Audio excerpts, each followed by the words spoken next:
All right, welcome back to this DCHI Academy on knowledge exchange between the humanitarian sector and the commercial sector. So it's my big pleasure to reintroduce to you Professor Rob van Tulder from Rotterdam School of Management. Rob van Tulder is Professor of International Business Society Management here and also the founder and academic director of the Partnership Resource Center. And so in the part before the break, we've been discussing the importance of cross-sectoral collaboration, but also about using available knowledge in the business school as a basis for cross-learning. Well, one of the things that I think the business school is pretty good at is the development and design and also the evaluation of business models. And this is something that has shown to be extremely powerful also in the development and design and evaluation of public-private partnerships. So I'm pretty sure that Professor Rob van Tulder is going to tell us a lot about that. So it's great to have you here, Rob. And the floor is going to be yours. Thank you, Arwin. I am going to share my screen. We had some problems earlier, but it works. Yes, I hope you can see it. Otherwise, let me know, and I will put it on screen. Preparing a statement like this, also for an audience that I don't know in detail, many of your organizations I know, of course, is quite a challenge. Nevertheless, I want to guide you through a number of slides also that are more introductory, and then move on to some of the lessons that we've learned. For me, always a presentation like this is framing things. That is important. We can have endless discussion on details, but I will guide you also to the basic knowledge that we have, the tools that we have.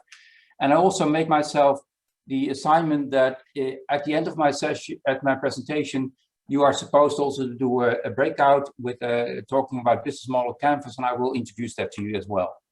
I have 4 points, basically 3 questions and 1 exercise or 1 sort of proposal. First, very short, what is the nature of societal sectors? Now, it seems to be obvious, but it's not that obvious. I very often see NPOs and NGOs, for instance, sort of mixed up. And there's something interesting there. Then is what is the nature of humanitarian challenges? And what is then therefore the need for innovation and also for partnering?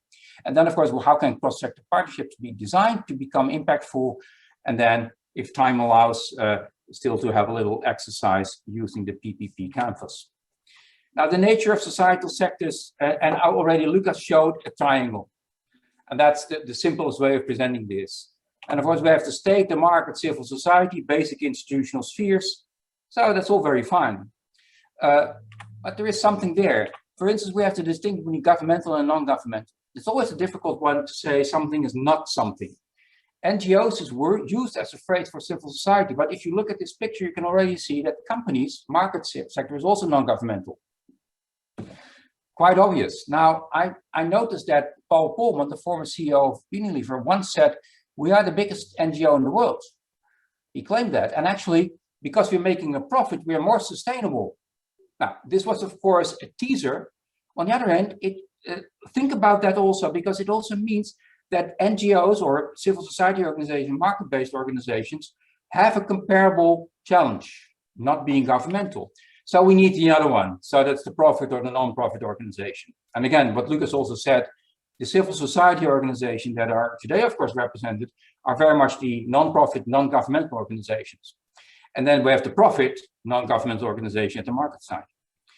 So for me, then the question is not always what are you not, but what are you? What is your identity? And I don't have to discuss that with you in any detail. So I can quickly go to the humanitarian challenge, because if we take the same triangle, I think it is important that you realize that many of the humanitarian challenges also come from some of the sectors and are somewhere in between. So for instance, government is faced with what we call government failure, inefficient or insufficient provision of public goods, but also public values. We don't have to discuss that. If you work in many developing countries, you know, of course, that there's a major problem there with corrupt regimes, but also with weak regimes. The market sector it's filled with market failures, insufficient production of private goods and values.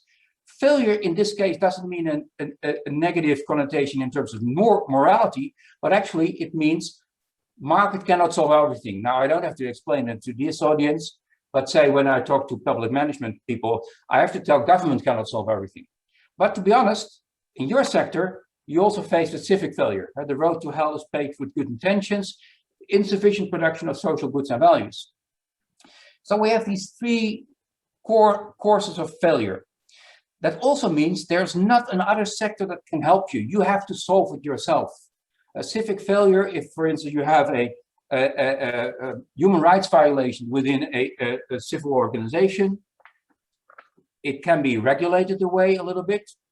You can have a partnership with the company, but basically you have to deal with it yourself. The same accounts for companies. So for instance, now the corona crisis, it's clear there's market failure also in the development of vaccines and the distribution of that. Companies have to also solve that themselves, or otherwise we will continue to face problems also of distribution. The big issue, and I would consider that the humanitarian challenge, is in the middle. I call that the commons failure. And I hope that everybody knows about the tragedy of the commons. It's about the insufficient production of common goods and values. That's the center of the problem. And the humanitarian challenge or failure is that actually government, civil society, and market cannot solve many of these issues. This is the tragedy of the commons. It also, we refer to that as wicked problems or wicked opportunities. At the business school, we not only look at problems, but also at opportunities. Now, that is what we talk about. This is actually what we call the partnering space. Now, the partnering space is in between the different sectors. It can never substitute for sufficient effort in all three sectors. Hey, in macroeconomics, I'm myself a political economist by training. We look at this as well-functioning societies are what we call balanced societies, where all three spheres of society are equally well represented. And you can easily figure out how that works in an unbalanced society. The big challenge that gets in the middle, and that is where then the logic of partnerships come to play. And the basic of a partnership principle is 1 + 1 makes 3. The practice, unfortunately, is 1 + 1 sort of makes 2, but sometimes even worse. This is a typical example of a public-private partnership. And that was, for instance, the word I used when I talked about ownership of the partnership. So it's not easy. Partnerships are what I call a necessity, but it's not easy to design them well. So for instance, just to give you a recent example, these are all the partnerships that were registered under the Sustainable Development Goals. It's a website of the UN. And you can see many of the big issues like health, for instance, there are 670 partnerships. Like 14, life underwater, life below water, 1947 partnerships. Then the question was, are these real partnerships? Now we found, we checked that, there are more than 19,000 partnerships or commitments that are registered. I can tell you that according to my rough assessment, didn't do it in more detail, I call them coalition of the willing. Most of them were already a partnership before the SDGs were noted. Many of them are a finance relationship. So one sponsors another, but not really a partnership. And many also, for instance, don't report about progress. This is what we now know after 5 years of registering, that they might be interesting coalitions. I call them coalitions of the willing, but are they really needed in order to solve an issue like gender equality, SDG 5? So this is one area where you can see also in partnerships. Well, the fashion of the day is now the SDGs. Before it was the Millennium Development Goals. Then it is maybe a funding agency of the Dutch, the PPP facilities on water or food security. It not necessarily might be the case that this is actually a partnership. So you give you one example. We do a lot of research at the Partnership Resource Center, also with UN organizations, with NGOs. I call them NGOs, but I normally would call them civil society organizations, to work together with companies. So UNHCR a year ago asked us to research to what extent their engagement with the private sector really works. And they operate in 5 areas: education, connectivity, energy, employment. They work with more than 250 private sector actors in more than 60 countries. To cut a long story short, this was the result. And the conclusion is there are major challenges. And I chose also UNHCR because, of course, they are in the refugee problem in some of the areas that you are also as an organization heavily involved in. So what did we find? UNHCR doesn't speak corporate language. That is about what I just referred also in the panel about respect, but also understanding each other. So performance for UN is actually you pay the money. Performance for a company is you get a profit or you have an effect. It also means they don't understand it. They want to go for fundraising. Actually, they have a different opinion on what engagement entails. So they're still not on the same page as why they want to partner. They want to be in control, by the way, also over the design. And then we found out that actually they take the UNHCR as a project-driven organization, and it's heavily funded also private by governments and like. So they're a project organization. So it's not a partnering organization. So all these partnerships are actually still not really part of a vision on partnering of the whole organization. That is partly the problem. And then there's a problem which we call lack of internal alignment. Within the organization, there are still large pockets of the organization that basically say, we shouldn't partner with private sector anyway. We don't trust them, they're profit-driven, we cannot. That's all very fine, but it also means that UNHCR is a problem. So then I get to the third part of my short presentation. How to design then a right partnership, how to use the collaborative advantage that we find time and again. And I hope you understand, it's not just a luxury, it is a necessity to partner in that collaborative space. Now, and then I focus on the two private sectors, so private non-profit and private for-profit. And actually, you sort of 4 layers of approach. You can already see that layer 1 and 2 are actually your own responsibility, but layer 3 and 4 are the ones where you trigger also complementary capabilities. So to cut a very long story short, let's see what the capabilities are of the private for-profit sector. It is about competition, efficiency, the profit argument is important. It is about innovation, flexibility, speed. It is about scaling. If you do it once, you can scale it because you have the marketing channels or whatever. And it's about risk-taking. Now, of course, I simplify this a lot. There's a lot of research. But so the business model of a private for-profit organization is based on prices, profits, and a return on investment, ROI. Now, what is the business model of the private non-profit sector? Because you have a business model as well. It is, of course, based on mutual trust and support. That's the traditional way of international solidarity. It is based on advocacy and also the legitimacy of your claims. You represent the needs of people much more than a market. But also you can hold others accountable for whether they are doing the right thing or not. It is about collaboration, inclusion, but it's relatively slow also. And it is about risk mitigation. So what do we have? We have, on the one hand, a risk-taking organization that if it done well, by the way, they will fail and they will go bankrupt, which is not that easy, by the way, too big to fail.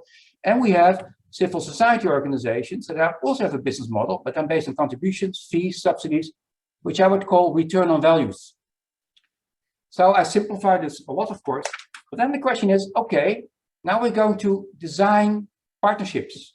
So we get back to this, and then there's this trend which is called hybridization.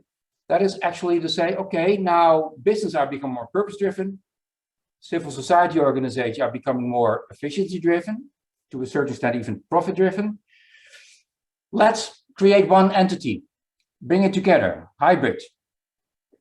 Well, that is a problem because at the level 4, which is what we call wicked problems. So the real big problem is you cannot just have one organization. You have to pool your resources in a complementary and a very productive and dynamic way.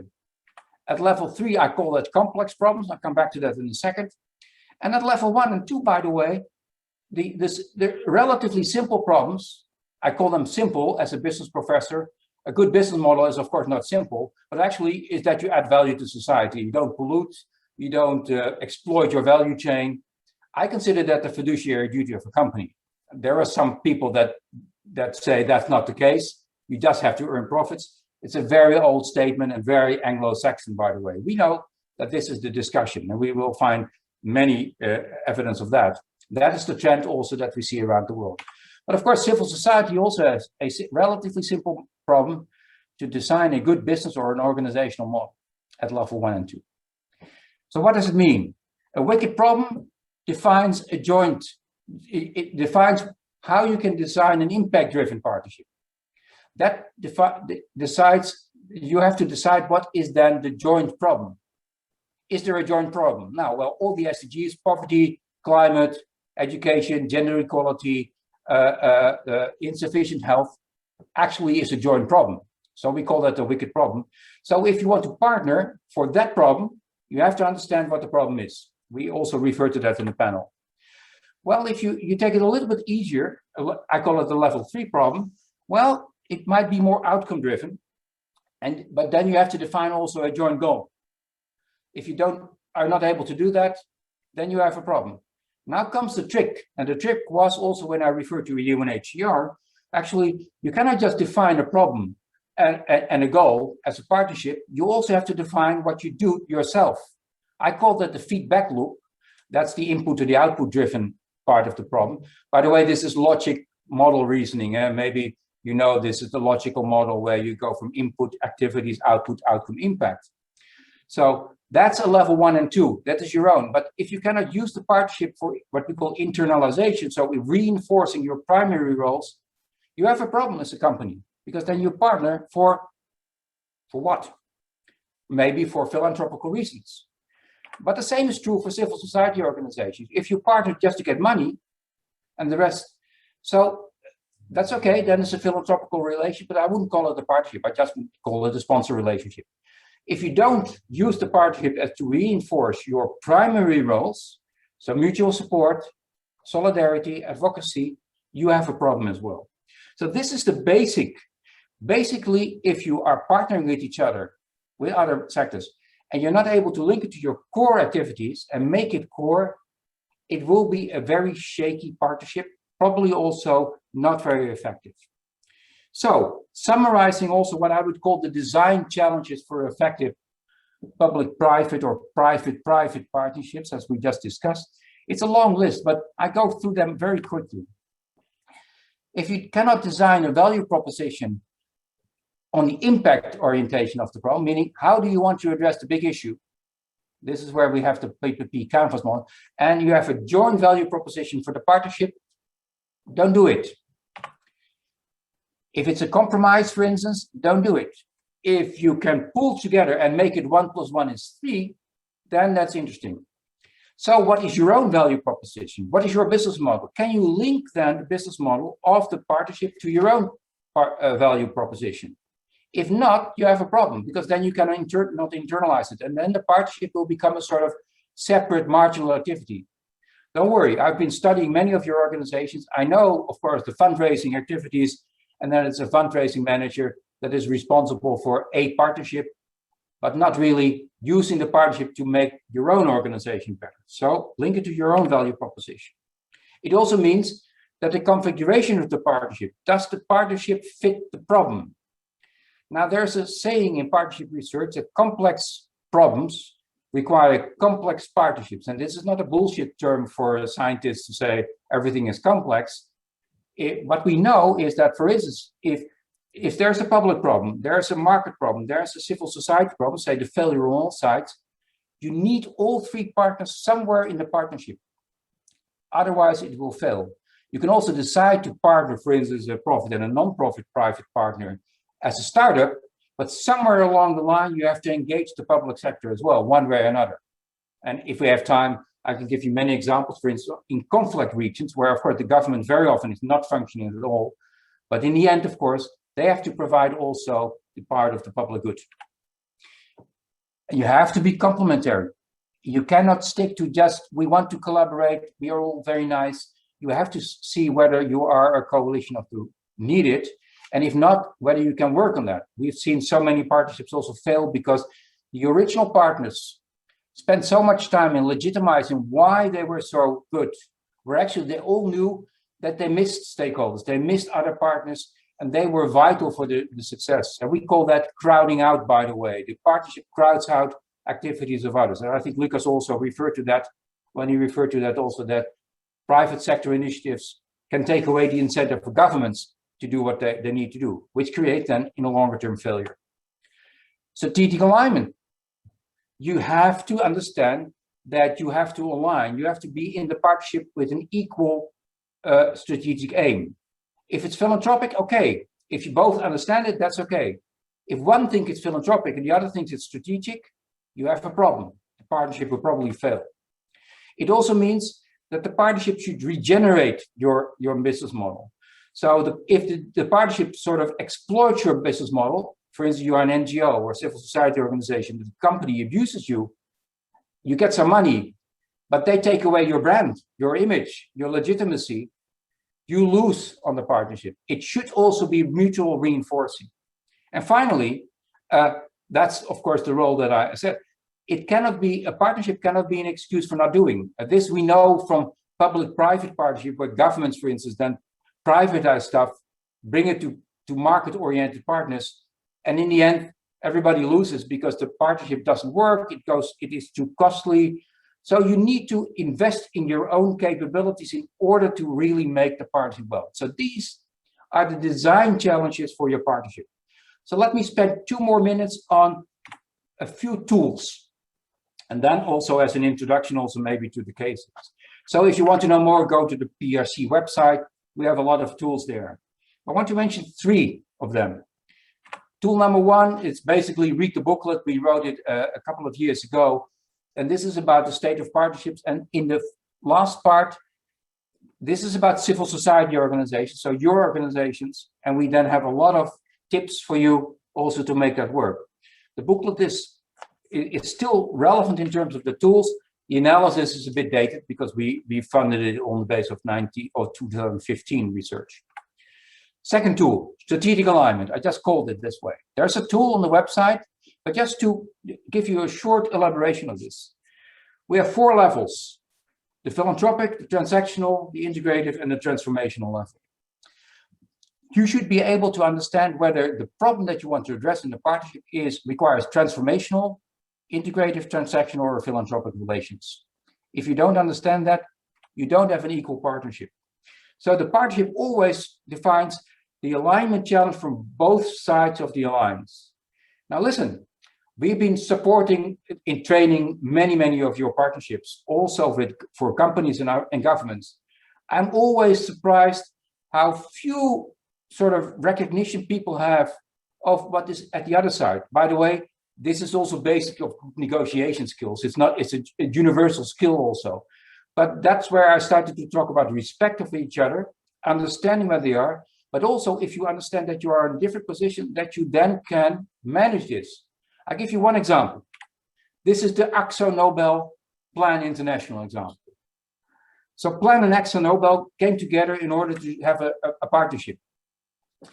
Plan thought this was a transformational partnership. You can see the arrow there, or the star there. AXO, by the way, one manager that wanted to have some money, gave away to a good cause, thought of this as a philanthropic partnership. We supported it because it didn't go well. It wasn't internalized, and all the design principles that I mentioned were sort of violated. So what we did was to bring them together, but also I had a discussion with the manager of AXO Nobel, and I said, what do you consider this? Well, they considered it philanthropic. Plan thought it was integrated or transformational. So we brought them together and said, you have to do 2 things. Or Plan should sort of reconsider this partnership and then say, well, this is philanthropic. So next year, maybe the subsidy arrangement of AXO might go away because they have other priorities, sponsor the golf tournament or whatever. So we cannot build upon that for the longer term. Or I said to AXO, well, if you really consider this and then think about the problem that you want to address, and this was about also, in this case, SD11, in sustainable cities and linking it up to community building, well, then you should make it more integrative or transformational. Now, the end of the story was that AXO said, we are going to upgrade this. The end of the story was because now they aligned the partnership as a strategic partnership, which also required some rethinking, almost like I just said in the panel on the Amref Philips partnership. They suddenly, both parties became more strategically involved. And then for me, it doesn't mean that they are successful, but they are not misaligned anymore. So third element, and that in preparation maybe also of your breakout. This is business model canvas, and the business model canvas is business model thinking of a company. Partners, that is the supply chain, activities, resources, customer relationships, and your cost structure, revenue streams, your channels. The center of this is your value proposition. Now, what did we do from the Partnership Resource Center? We said, this is not enough. It doesn't help you to define a partnership in this way because you don't have customers. And actually, your revenue streams and cost structure are too limited as a benchmark for success. So this is where the PPP canvas model was developed. And maybe you don't recognize it, but you can see the same elements as the business model canvas, but there are a few extensions. First, we talk about the business ecosystem, the context, the developmental problem. Secondly, we talk not about customers, but we talk about extended beneficiaries. Who are they? The communities. They might not pay for the service, but they will be beneficiaries. How do we take account of that? Thirdly, we have to talk about the governance. You cannot just say this is an activity because it's a joint activity and you have to share resources, you have to share ambitions and the like. And fourthly, which is the most important one, you have to really think differently about impact. So one final slide on this, and this basically says, what does impact mean? So the key question, so this is the key performance questions that I also pose in the panel, I think. It is about, what is the desired change? What is the long-term impact? How do you pool resources and how do you mitigate potential negative outcomes, which, because that very often happens as well, and positive outcomes? And how can you value the intended impact? Now, can you frame the PPP in that broader context? So for me, this will be hopefully a little exercise that you can do also on a number of your projects. Of course, there are many, many more things to be said about this. And I really hope that on the basis of some of these pointers, you're able to look a little bit differently at the partnership approach. Hopefully also you understand partnership is not a luxury, it's not philanthropy, it's not finance. If you really want to partner, you have to share a goal, an ambition, and a problem. And if you understand that, I'm sure that you will be one of the 15% of the partnership that we're studying at the moment are actually can be transformational. 85% of the partnership are actually sponsoring, finance, short-term oriented, and not very transformational, unfortunately. But I really hope that you are able to do that. Okay, that's the presentation. Harvin, I'm leaving you. I'll stop sharing. All right, so thanks a lot, Rob, for this fantastic presentation. A lot of food for thought, I think.